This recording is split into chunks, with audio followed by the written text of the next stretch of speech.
huge thanks to Matt and Lisa for joining us here. Since you guys have joined the Alki business community, it has just been remarkable to see what we've had happen here. So I just wanted to quickly acknowledge what the Seaport Alliance is. Northwest Seaport Alliance is a joint operating venture partnership between the Port of Tacoma and Port of Seattle. Our oversight is the 10 commissioners that represent the two ports, Commissioner Hasegawa being one of them. We're lucky to have her here with us for our 4th year. She is a Seattle Commission President and co-chair of the Seaport Alliance. It is a competitive industry in cargo, as you all know, and so part of this partnership in our 10th year is to collaboratively work together for a better for the entire region. So you both already introduced yourselves, so I'm going to turn it over to our Commission President to offer some opening remarks, along with Director Wynn, and then it's really an open conversation where we can learn more about what's going on with the businesses. Thank you, Commissioner. Well, good afternoon, everybody, and thank you so much for taking the time to be here today. Again, Toshiko Hasegawa is pronounced like the I is silent. Just call me Toshiko.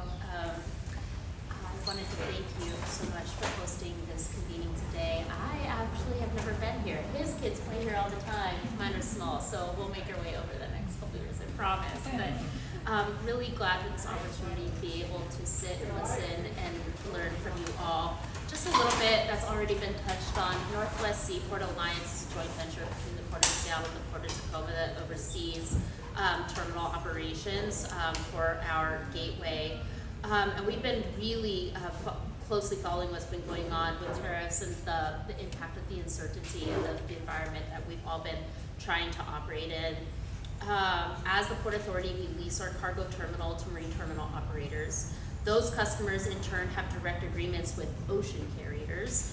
And to add another step of complication, it's those ocean carriers that contract with the businesses that put goods into containers. In our industry, those businesses are known as beneficial cargo owners, or BCOs. The BCOs typically are the ones that coordinate with the trucking companies and then bring the goods in and out of the port terminals. So even though we don't have direct authority over some of these areas, we maintain close partnerships with all of the different links of the supply chain, including the ocean carriers, truckers, BCOs, as well as the relevant federal regulators such as CBP, the Office of U.S. Trade Representative, and the Federal Maritime Commission. As an economic development agency whose key mission is jobs and economic prosperity, we recognize that small businesses play a critical role in that ecosystem and are one of, if not the most important part of the local job economy. Small businesses are also the hardest hit by significant policy shifts, especially when the timeline, the structure, and the content of that policy is ongoing in a changing state. The biggest ocean carriers and the shippers of the world, like Amazon, Target, Nike, as well as our Eastern Washington agricultural exporters, are changing their behavior, or they're slowing their businesses to try to weather this uncertainty. But we appreciate that small businesses don't have those same margins of operating. They don't have the same resources or the reserves to wait and see for a year or two, or slow down their businesses, which their community, their employees, and often their own families rely on. Our cargo volume numbers have been all over the place. They rise and they fall as announcements are made and then rolled back. But those overall numbers leave out a key part of the story. And that is what's happening to your businesses. It's what's happening to our local communities. These stories are important for us as a port to be able to understand, not just for awareness, but as we continue to advocate for sensible trade policies at the federal level, and also at the state and local level. Unfortunately, we have very little autonomy or ability to do anything directly about the tariffs, but there's plenty that we can do. We can be transparent and communicative about our data. We can lobby and advocate for sensible policy. We can continue to strengthen our international relationships, and we can support individuals and businesses throughout our regional supply chain to get access to the critical information they need to make better informed decisions. As your port authority, we also need to ensure that we maintain a solid reputation as a gateway and throughout Washington state, especially during these times of trade tensions. The cargo industry is very competitive, and we have to compete for market share. And we're always doing everything that we can to increase the flow of cargo to our docks.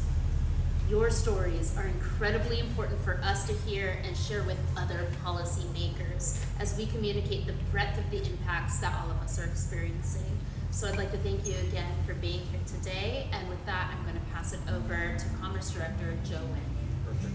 Well, first off, thank you so much for being here. Thank you so much for having your businesses in Washington State, but also selfishly as a West Seattleite in West Seattle as well.